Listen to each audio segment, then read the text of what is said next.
This is Tim Burke, longtime director of Summer Honors here in Holdridge. Several years after his retirement, there have been, I think, 14 or 15 directors since him. But he was director for 23 years. 27. 27. Okay, what keeps you coming back to these gatherings, even though have moved on in your life?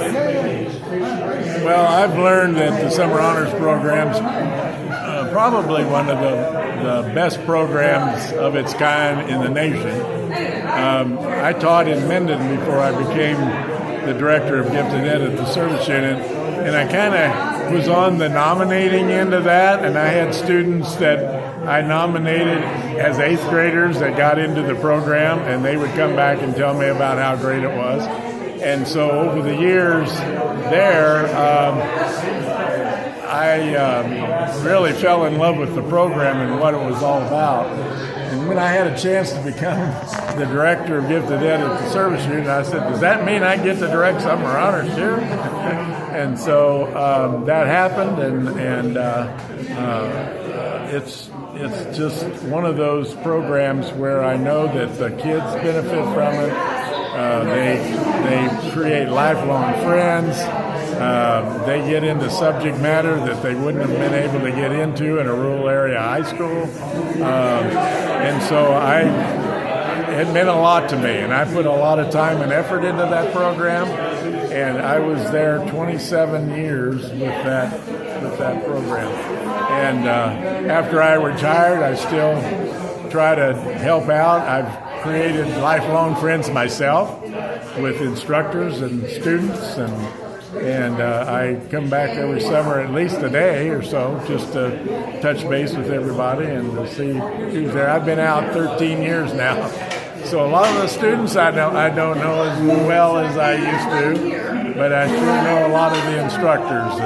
And matter of fact, I even picked up a runner from Iceland flying in and stayed in my house a couple of days, and I drove him out to Holdridge, and I'll pick him up and he'll stay a couple more days at my house. I mean, that's just the type of friendships that we've created over the years, and I know the students do the same thing.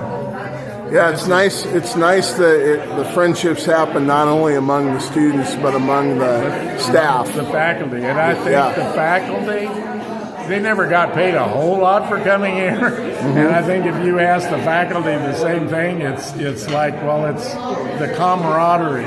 It's the students in the rural area, they want to learn while they're here. And then the camaraderie of the instructors from being different areas of the country and beyond. Like we've had instructors from Canada, Mexico, Iceland. They really get to be friends and can learn from each other as well. And so that's why they like to come and be a part of the program, even though maybe their salary isn't what they normally would be getting. Yeah. Because we've had some awful top-notch instructors over the years. Well, so I'm glad you're here tonight, Tim. It means a lot. And, of course, this is just the taste before the big event next year. I hope you'll work on all your many friends that you've made. Work on Doug Walters, get him here next year, and others that you have known, and because it's gonna be quite an event, I think. Well, so we're working on it, and I think Doug would have been here this year, but something came up and wasn't able to come. But, yeah. So. All right. Thank you, Tim. All right. You bet. Thank you.